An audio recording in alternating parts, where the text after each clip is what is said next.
this would have been in the early 90s, I believe it was, maybe mid-90s. Our next speaker, Dr. McInerny, his father, the famed Ralph McInerny, invited me to speak at Notre Dame University.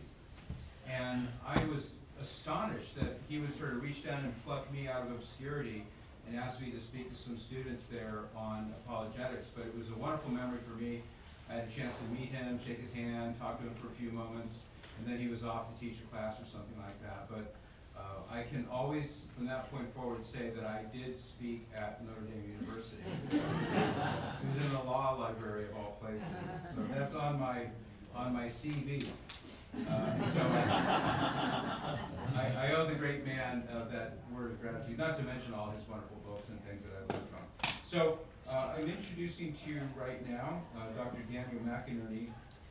He is going to give us a lecture, which I'll talk about in just a moment. He is just want to make sure I have my notes here correct. He is an associate professor of philosophy, also the chairman of the department. He earned his BA in English from the University of Notre Dame and his MA and PhD in philosophy from the Catholic University of America. Dr. McInerny specializes in the philosophy of art and in Aristotelian Thomistic ethical theory. He is the author of a recently published novel entitled The Good Death of Kate Montclair. His newest book, published this year, is entitled Beauty and Imitation, a philosophical reflection on the arts. Please join me in welcoming Dr. McInerny for his lecture today.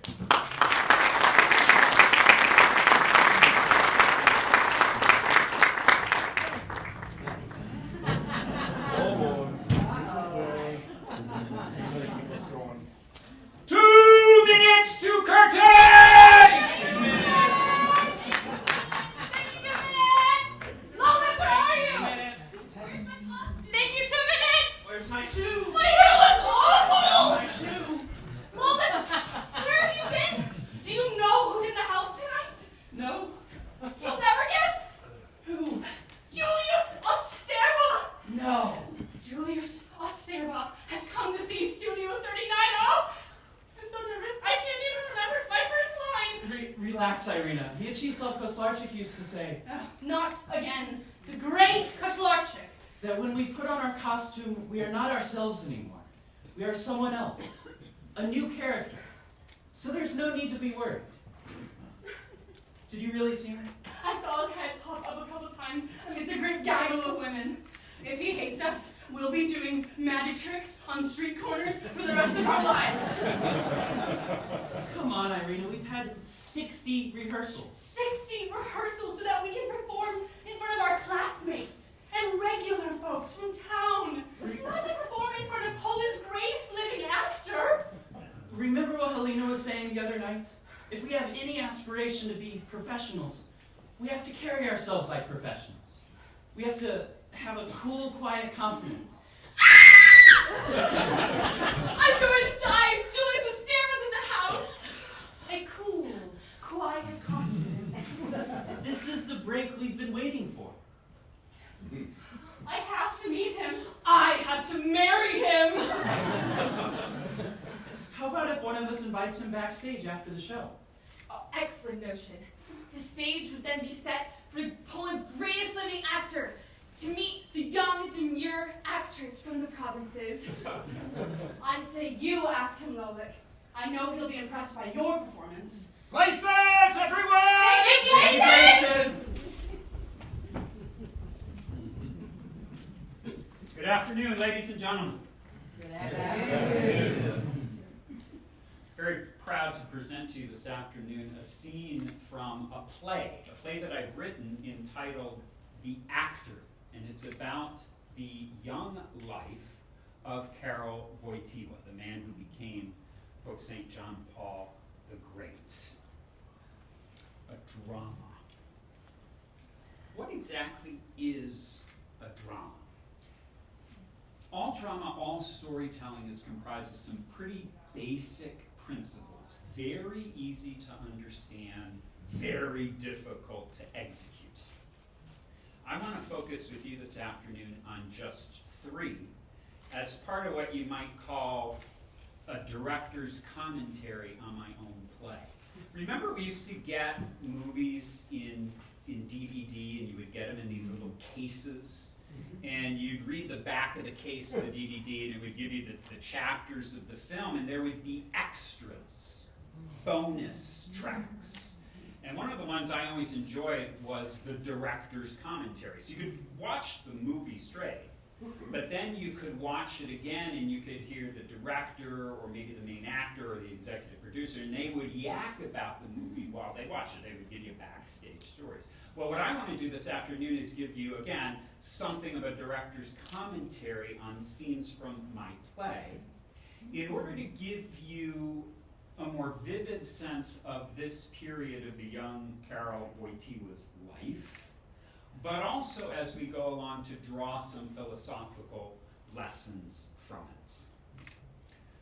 So let me begin again with the principles of drama I want to focus on, just 3. You need a protagonist in search of a goal, a main character in search of a goal, number 1. Number 2, that protagonist needs to encounter conflict. Number 3, and most importantly, that encounter with conflict needs to lead the protagonist to a surprising yet expected reversal. That's a paradox. That's a seeming contradiction.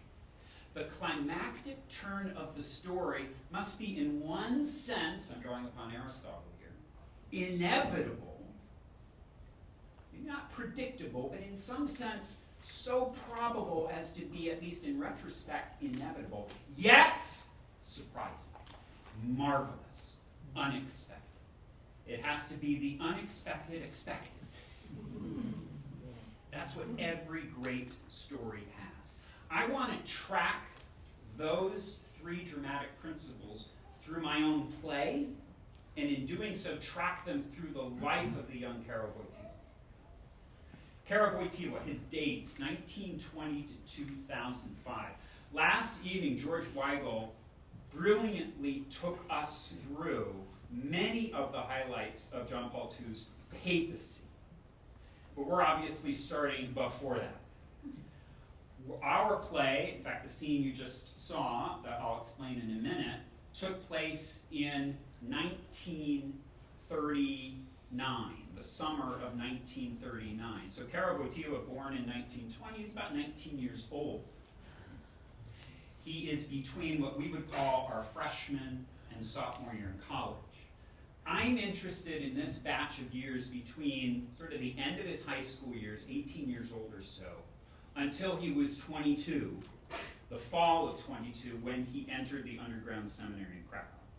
I just find, both as philosopher and artist, I find those 4 years fascinating.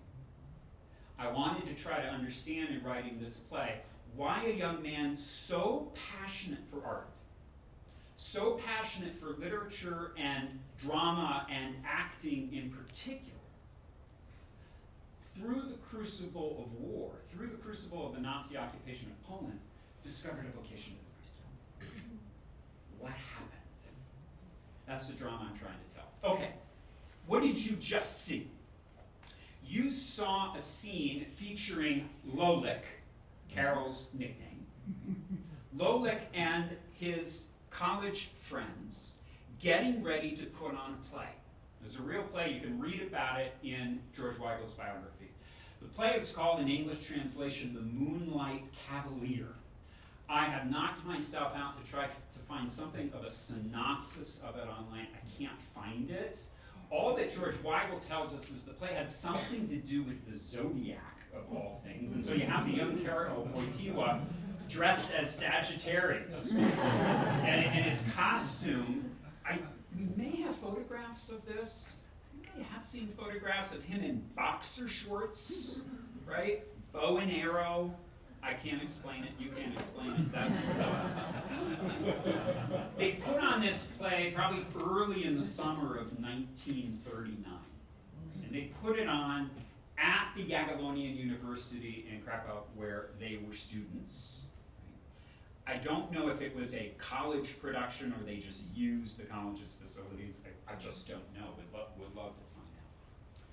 They're talking about a famous Polish actor in what you've already seen played, a man named Julius Osterwa. Who do we compare him to in our own day? When we were rehearsing, I was saying, just think of it as though Ralph Fiennes came backstage to a college theatrical production. Because that's what actually happened. Julius Osterwa was in the audience at the performance of the Moonlight Cavalier. They put it on, and then afterwards, he came backstage to greet them, and that's what you'll see dramatized right now. Julius Osterwa. Ah, well done. Well done. Ah. I was quite taken with your performances tonight, ladies. You are technically quite sound, but also capable of great emotional expression. Darling, fetch me my smelling salts. And this is our friend, Karol Wojtyla. We are all great admirers of your work. Well, and now I'm a great admirer of yours on this Studio 39. The Moonlight Cavalier is a slight piece, but you managed to bring out all its possibilities. Your voice, Mr. Wojtyla, Thanks. very impressive. Your articulation, projection, tone, these are all very advanced. I'm always telling him, from the diaphragm. You are very kind, sir. I owe whatever vocal ability I have to a friend of mine in Helena's from Wadowice, Dr. Mieczysław Koslarczyk, the master of the word. Sage mentor, you understand. Merlin from King Arthur. Oh yes, I know Kotlarczyk. He's a man who's very passionate about the theater. Is he still teaching at the high school there? Yes, sir. Dr. Koslarczyk taught us to give attention to every word, every syllable of every word, so that its full expression can be shown. Most interesting. Well, tell me, you are all students here at the university? Yes, sir. Well, what is your next project? Well, the Moonlight Cavalier will probably transfer to the West End in London. And then, did I forget to tell you all, Mr. Orson Welles left a message with my secretary this morning. Something about a film. Well, what I am thinking is that we might develop a project together. Or maybe becoming my young friends. I think you're all hugely talented, and with apologies to Mr. Wells, of course, my hunch is we could do something very special for our country. Indeed, tonight, I believe I saw the future of Polish theater.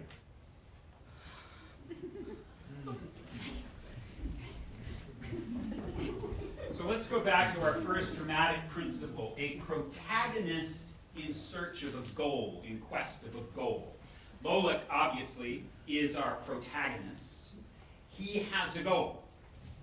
He has come to the Jagiellonian University in Krakow from his hometown. We heard it mentioned in the scene of Wadowice. Maybe some of you have been there. Anybody done the Karol Wojtyla tour? So you've been there. I haven't done it. Would love to do it. So he moves from Wadowice to Krakow with his father, retired military man. His mother and his older brother had already gone to God. They move into a basement apartment, a rather austere basement apartment that belonged to a family member. And his father is going to be there, the ultimate helicopter parent. He's going to be there while his son goes to university. Goes through the first year, this summer, this performance. Osterwa comes backstage and he praises the whole group, making special mention of Lolek's vocal ability. Because Lolek had been working on his acting technique ever since his early high school years. If you read, again, George Weigel's biography, you will see all through his high school years, he was acting in Greek tragedy, he was acting Shakespeare, he was acting at school, he was acting at the parish, he was acting in the local, we'll call it community theater. He was acting everywhere. At that local community theater, he met a man mentioned in the scene you just saw, whose name I'm going to butcher, Mieczysław Kotlarczyk. Kotlarczyk came from a family that owned one of the local theaters in Wadowice. They were an entire family passionate about the theater. Kotlarczyk had his own philosophy of the theater that he began to pass on to the young Lolek even in his high school years. And you heard it mentioned in that scene just played.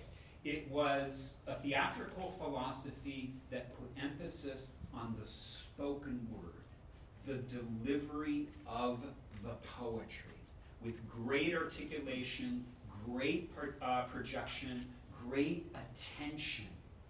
Because the belief was that if you could deliver the spoken word carefully and beautifully to an audience, something magical, something beautiful, something, I'll come back to this, transcendent would happen in that exchange.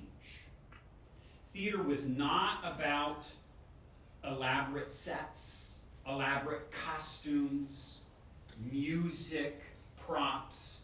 It was about the language. It was about the word. Right? Julius Osterwald, the famous actor, he has heard of Kolarczyk, even met him. They're just from different theatrical worlds. They're not the best of friends. And so Osterwald is respectful, but not too impressed that Lolek has studied with Dr. Kolarczyk. Yes, he had a PhD back in Wadowice. For us, though, when all the dust clears, what we see in these opening scenes is Lolek with a goal. He wants to be an actor. He wants to be an actor. In fact, I really urge you, if you haven't read this book, John Baltu's Gift and Mystery, to take a look at it. He tells his own version of his vocation story. And he explains early on in the book that he went to the Jagiellonian University because of his passion for literature and because of his passion for the theater. That's the goal, very clearly evident. But I need to add a nuance to that. And in order for me to do that, we need to see another scene. September 1, 1939, Poland is invaded by the Nazis. Lolek is getting ready for his sophomore year in college, but his entire life is upended. The Nazis overtake his country. For a while, the university courses go underground.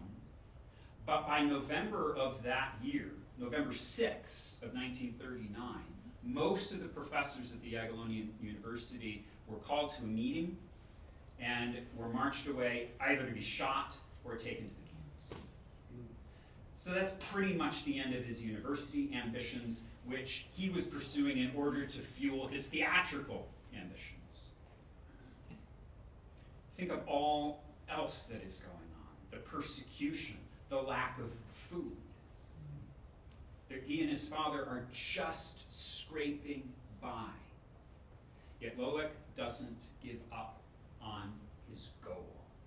He and his friends are flexible, and they adapt to their circumstances. And in the scene we're going to see now, we're going to witness their flexibility.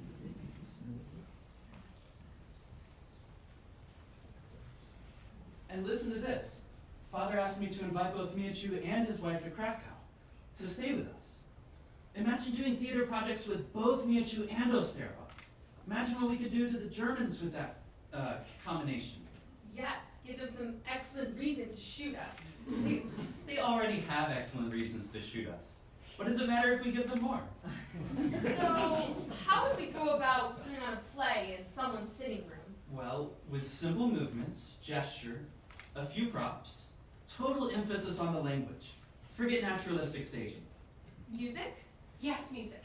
I'll play piano if one's available. We'd keep the curtains closed, certainly. Performed by candlelight.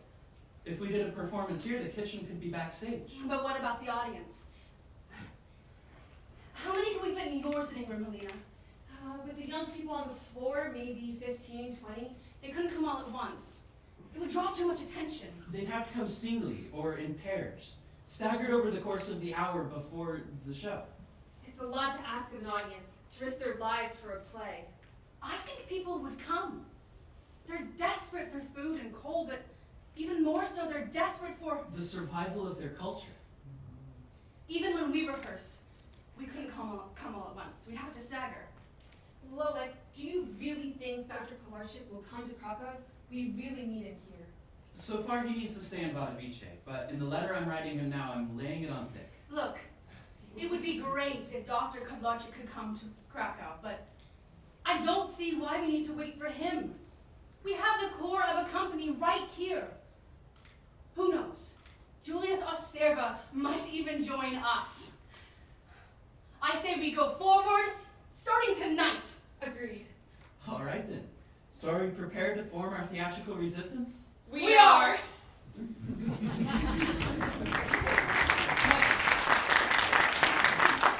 So we have to make a distinction. There's a distinction between a character searching for a goal and a character needing something. Dramatists like to talk this way about character goals and character needs. What do they mean by that distinction? The character goal we've talked about. Characters want something. Character wants to be an actor. But deeper than that, underneath that, there is a need of the heart. There is a desire for a more perfect fulfillment that the character himself or herself may not even know they have. And it takes the story to bring out that deepest desire. In this scene we just saw, we start to see a little bit of a distinction between Lolek's goals and his deepest desire. Yes, yes, yes, the Nazis are occupying his country. He still has the goal of devoting his life to the theater. But again, he has to adapt to his circumstances. And in that adaptation, a deeper desire is not invented. I think it was always there, even from his high school years. But a deeper desire begins to come more clearly to light. And that is the desire, as Lolek says in the scene, to save his culture. As a young man, he was very idealistic about the power of art. He knew that to preserve the artistic heritage of his own Poland was crucial in the fight against the Nazis. And the Nazis were not stupid. They were going to wipe out intellectuals. They were going to wipe out the artists included. And Lolek said, no, I'm not going to let them do that. And so they're going to be now a resistance theater, an underground theater. And it's going to risk their lives. Every time they went to someone's home to rehearse, they were risking their lives. Every single moment. And certainly every time they had a performance, and they were inviting audience members like you to come into a living room and sit on chairs behind closed curtains and watch a homemade theatrical performance, everyone in the room was risking his or her life. But they're ready to risk that. They're happy to risk that. They're excited to risk that because that's their deepest desire for fulfillment being evoked. Right? They want to save their culture. Okay. We've been talking about the first of the three dramatic principles, a character in search of a goal and the important distinction between goal and need. I also mentioned, secondly, that the character has got to encounter conflict. No conflict, no story. If I set out on a goal and I achieve it without any resistance from anywhere, I don't have a story. I have maybe an anecdote. So if I come home and I tell Amy, Amy, I went to the store. I got the yogurt. I got the yogurt in the fridge. And I'm saying it with that kind of excitement and crazy passion. She's going to be waiting for story. She's going to say, why should I care?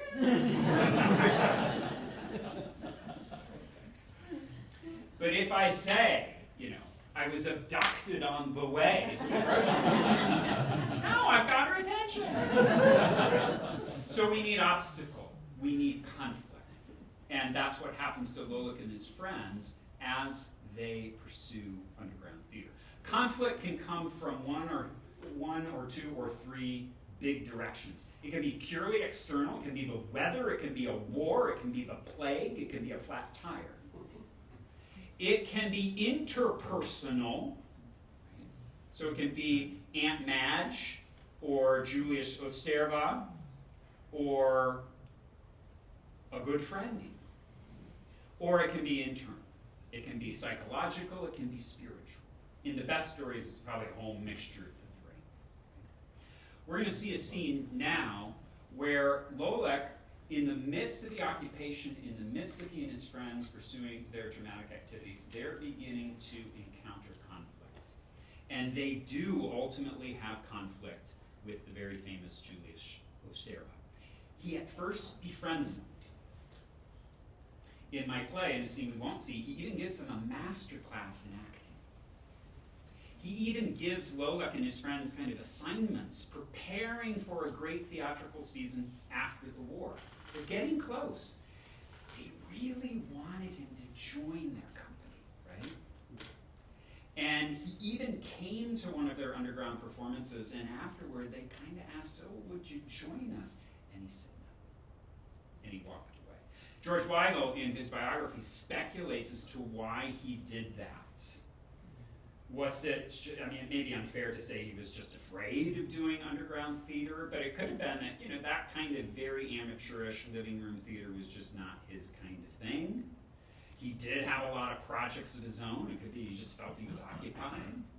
In any event, he very politely steps away. And we're going to see a scene now where they're devastated by that.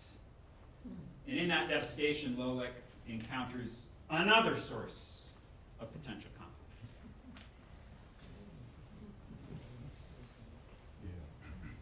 He walked away from us. I'm sure he's going home thinking amateur theatricals in a sitting room with a fair chance of getting shot for the privilege. Not why I went to drama school. He doesn't want to act with a bunch of students. He's thinking about his career after the war. But without him, what are we but a bunch of students? I'd like to enjoy a professional career after the war too. So would I. But that's not why we went underground, for career advancement. You heard what people said. We were good tonight. They were moved. They were inspired. You wrote the play yourself, Lolek. We don't need Julius Osterva. We most certainly don't. We shouldn't linger here. How about if we get together Monday and talk about our next project? That's right. Moving on. See you both on Monday. I'm sorry, Lolek. I just feel silly. I guess I thought the connection with Osterva Meant that we had been picked by one of the gods to ascend to the high table. something like that. But he didn't pick us. Nope. And now you feel that you're outside the god's residence, holding on to the bars, looking in. It's not his celebrity I wanted. You wanted his approval. I thought we might be destined for more. It's not vanity for an artist to want an audience. After all, arts is communication. We didn't play to a large crowd tonight. We didn't play to the patrons of the arts of Krakow and Warsaw. We played to a small, downtrodden, but devoted audience that needed to be raised up. You're the one that's always talking about the small, flickering light of Polish culture that has to be nurtured. Okay, we're nurturing it. You're right, Irina. It's not about the size of the audience or celebrity acquaintances. So what is it about? I guess I just want everybody to hear my voice. Not because it's my voice, but because it's theirs. The voice of every suffering Pole. That's what it felt like playing Job tonight. That I was giving voice to every Pole who is oppressed, every Pole whose back is bent, giving them a word of hope that if they endure, redemption will come. You are a good man, Karol Wojtyla. But this oppressed Pole still has to make her way home through war-ravaged streets. Would you like an escort? I thought you'd never ask.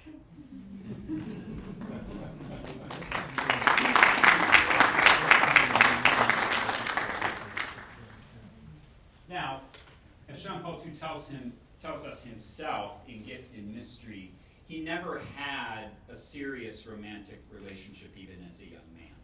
In my drama, for the sake of the dramatic principles I'm talking about, I introduce in character, I invent the character of Irina, who takes an interest in Lola, which I think is fair. I think even George Weigel speculates that he must have been an attractive prospect for more than one young woman at the time. And so Irina is attracted to Lolek, and we see a scene here where she more or less subtly indicates her interest to Lolek. And at this point, Lolek probably isn't quite getting it. He's very happy to walk her home. And you'll have to come back and see the play to see how that subplot plays out. I assure you they do not get married.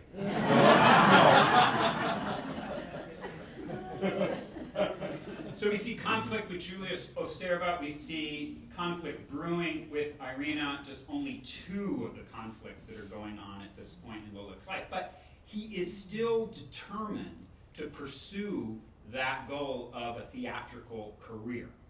He hasn't abandoned it.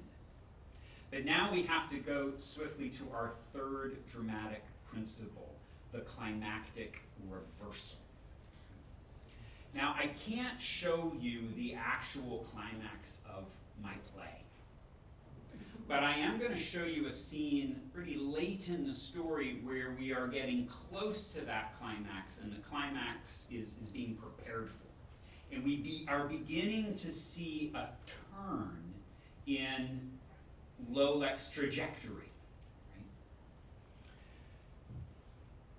At his local parish, Lolek met a bachelor, a layman named Jan Tyranowski. He talks about him in this book as being one of the primary influences on his vocation. He was a tailor by trade, and he worked at home. He didn't go to an office. He worked out of his home, led a very simple life. He was most passionately interested in being a mystic. He read very deeply in the great mystical writers of our tradition, including St. John of the Cross. Karol Wojtyla ended up writing a dissertation on St. John of the Cross, and he would be the first, I believe he does acknowledge Jan Tyranowski as the source of that interest during these 4 years. Jan Tyranowski was charged by the pastor of the parish to organize the young men, because again, the Nazis are going to go after intellectuals, the Nazis are going to go after young men. And so the very wise pastor of the parish understood that I've got to keep these young men kind of organized and living their faith, even in the midst of war. So he charged Jan Tyranowski to form something called the Living Rosary. And they would meet to pray, and to read spiritual works and talk about spiritual works, and then they would subdivide themselves into groups of 10, and Lolek was picked by Jan Tyranowski to be a leader of 10 of these young men who were very serious about their spiritual formation. So all of that is to say that Jan Tyranowski had a very, very, very big role in this turn in Lolek's trajectory. We're going to see a scene now where we see that turn being introduced by Jan. And I'll let the players take it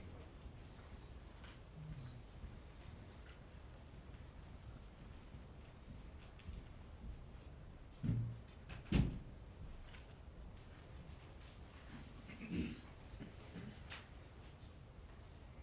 The reason why the soul not only travels securely when it thus travels in the dark, but makes even greater progress is this. In general, the soul makes greater progress when it least thinks so, yea, most frequently when it imagines it is losing. I don't understand what he's saying. I think an actor would have an advantage in understanding St. John of the Cross. How's that? What is a drama but a journey into the dark? You put the hero under pressure, and you see what he does. And isn't it the case in a story that when all seems lost, the hero is actually gaining everything? Well, that's what St. John of the Cross is talking about. I've lost my country, a possible connection to Julius Osterva. my father. Kidrinsky is part of the company. Everywhere I look, there's death. Or a loss of some kind. I feel like I'm being crushed. Even my enthusiasm for the theater. Your company has been a gift, Karol. A gift of hope. We huddle behind locked doors to savor the poetry of the living word. But as soon as the word leaves my lips, it goes out in the dark. Do not be afraid of the night, Karol. This is what St. John of the Cross is trying to teach us. The soul's dark night, when God chooses to take away all consolation, it's difficult. Very difficult. But it's also an opportunity. I don't see it. Well, it's hard to see in the dark. But remember your Romeo and Juliet. The night is where lovers meet. Yes, the night, think of it as a lover's interlude. It's a space of intimacy where heart speaks to heart.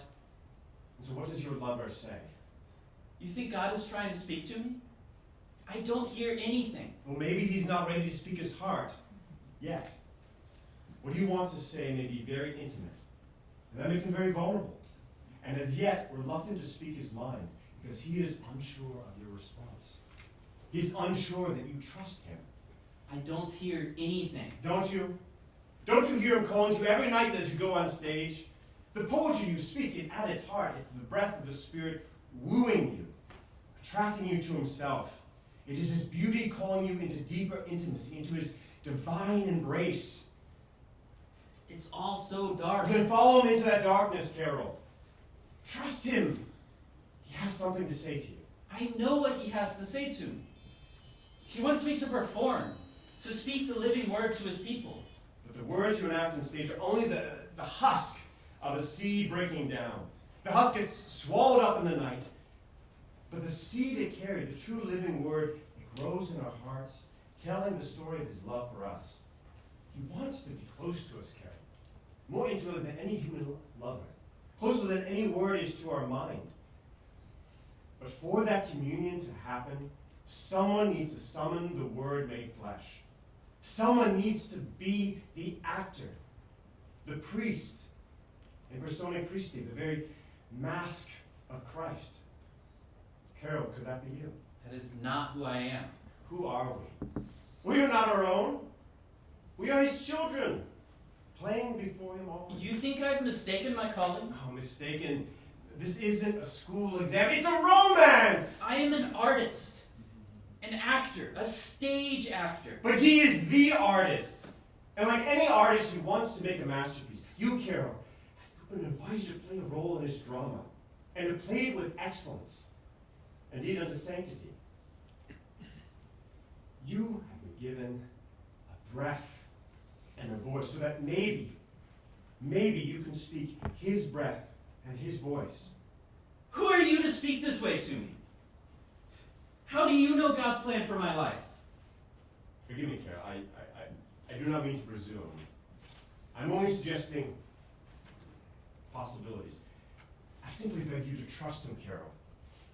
Ask him to open his heart to you. Thank you, Jan Tyranowski, but I need to go.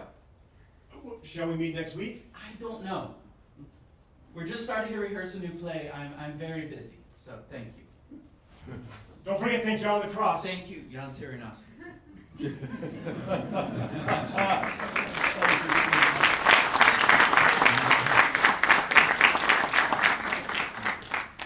So what is it that is both so expected and so marvelous in the climactic turn in Karol Wojtyla's story? It's easy to see what's expected. This is a young man, ever since he was in high school, people thought had a vocation, right? Destined for the priesthood. Right? It's no big surprise when we finally learn he has a vocation. So where's the marvelous, the unexpected, surprising aspect? Here's what I would suggest to you, and it's in Jan Tyranowski's lines in this scene. What's amazing is the way in which God is using his passion for drama and for the word, the language of drama, to lead him on to a deeper understanding of drama and to the language of drama. It's just wonderful, the analogies you can draw between the actor and the priest. And Jan Tyranowski very emphatically says, when the priest acts in persona Christi, That Latin word persona quite literally means the mask of Christ. The liturgy is a dramatic performance of the highest order. And this is true not just in the Christian tradition. The origin of ancient Greek tragedy and comedy in ancient Athens was liturgical. It was not Saturday night at the theater for the ancient Athenians. It was a liturgical context. And we still see that in the Christian context, in the Catholic context. The liturgy is drama. The priest is the actor. And the priest, through some very special words, makes the highest reality truly present, body, blood, soul, and divinity. That's what great acting does in an analogous way. The great actor, we talk this way, the great actor has presence. A live dramatic performance, that live performance is especially exciting because they're really there. It's Hamlet, 3 dimensions, body, blood, soul, and humanity. But he's really there. Wonderful analogies. God leading Lolek from an interest in the Word with a lowercase w to the Word with a capital W, the Logos. Right? From actor to priest as actor. That's the marvel in it. And the wonderful thing, as we all know, is he kept so many of those talents and skills and instincts into his career as priest, bishop, and as the bishop of bishops. He had presence, right? And he had a great voice. And he used all those skills throughout his papacy in beautiful ways. Very, very briefly, I want to draw 3 philosophical lessons from all this. All along this afternoon, I have been talking on 2 planes. And I'm only making it explicit now, but you've caught it. I've been talking about a work of art, a play, being driven by 3 principles. But I've also been talking about someone's life, Karol Wojtyla's life. And I've been talking about his life as having a dramatic structure. So that's the first thing I would ask you to meditate on. And I think one thing we can learn from the life and interests of Karol Wojtyla, that life itself is drama, has a dramatic structure. Careful, I'm not speaking Hallmark card language. This isn't Aunt Madge saying, "Dear Jimmy, we're so proud of you for graduating from high school. As you depart on the next stage in your journey through life." That's not the language I'm talking about. I'm talking very literally. I'm talking very theologically and philosophically. Our lives are story because our natures are ordered to a goal, and of course that goal is God. And we can't not be ordered to that goal. We cannot be on the way. Second point. We obviously have a role in this story, but as John Paul the Great says in the wonderful book I didn't bring, Crossing the Threshold of Hope. He says very early in that book, he's talking about prayer, but I think we can apply it to the whole spiritual life. In prayer, in life, God is the protagonist. So we're not the protagonists of our story. Bishop Barron likes to use this language that he takes from the theologian Hans von Balthasar, distinguishing between the theodrama, God's drama, and the ego drama. We all, through our pursuits of goals and our encounters with conflict and in our dramatic reversals, we all have to learn how to make this distinction, and we never learn it definitively, between our ego drama, where we are the producer, the writer, the star, the key grip, the makeup, everything, and that drama in which Christ is the protagonist, Christ is the hero, and we are a secondary character, assisting the hero, the Sam Gamgee of the piece, so to speak.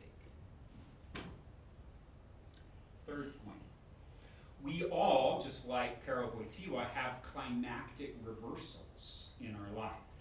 I'm not just talking about something super duper dramatic like a deathbed conversion, though that's beautiful too. But I'm talking about the climactic reversals that we can encounter in the Christian story in every single moment of our lives.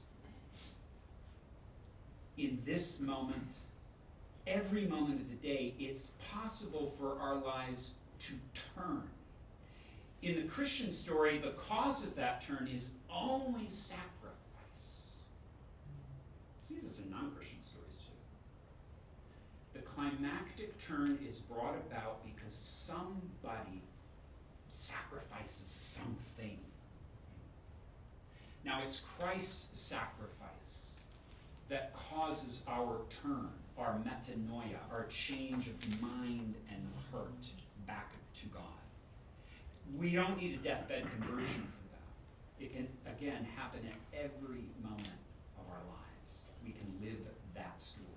Even on those days where our life doesn't seem like a story at all, and we're just going through the list, and it doesn't seem very dramatic. We have to go deeper and contemplate the dramatic structure. Last point.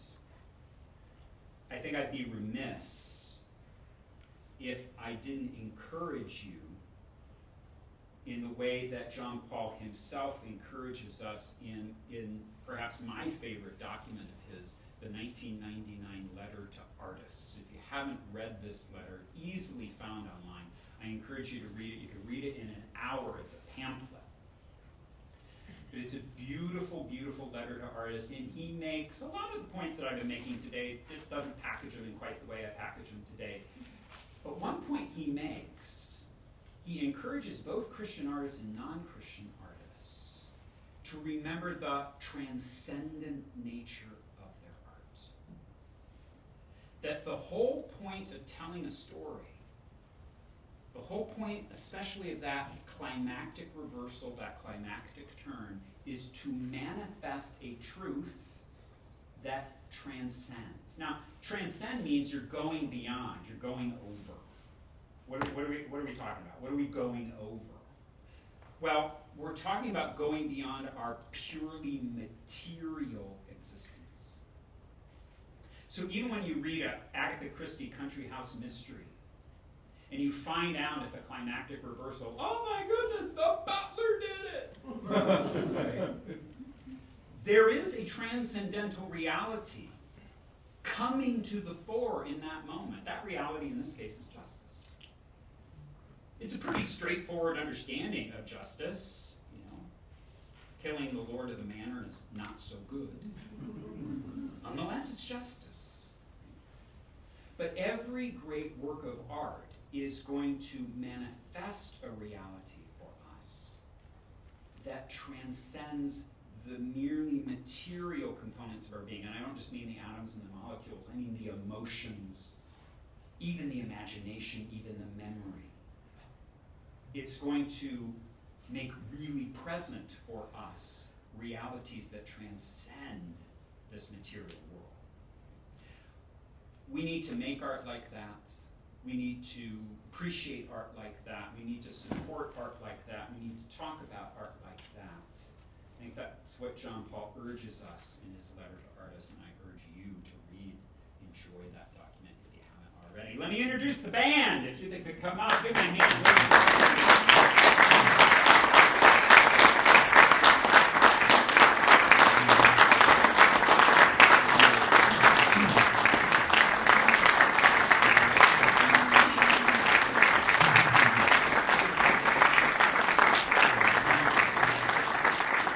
You have no idea what I put these poor people through.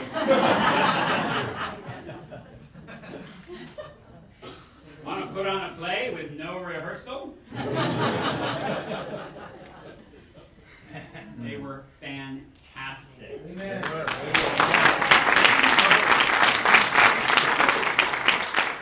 I have two recent graduates of Christendom College.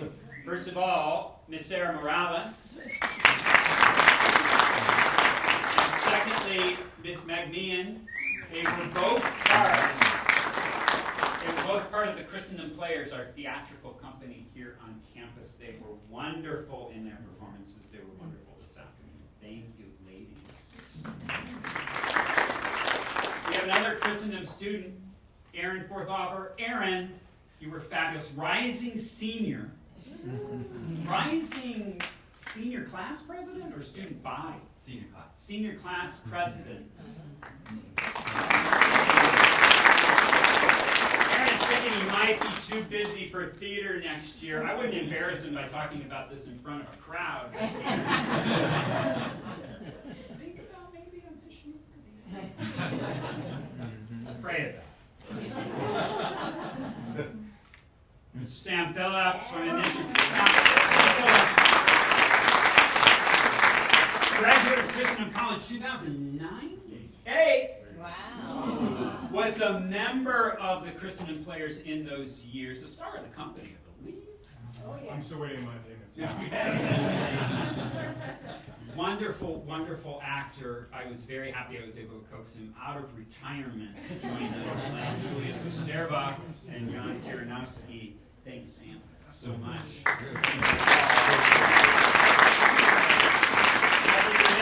Liz Beckler-Waite in the back, who directs our shows for the Christendom Players, helped me out with this performance very much.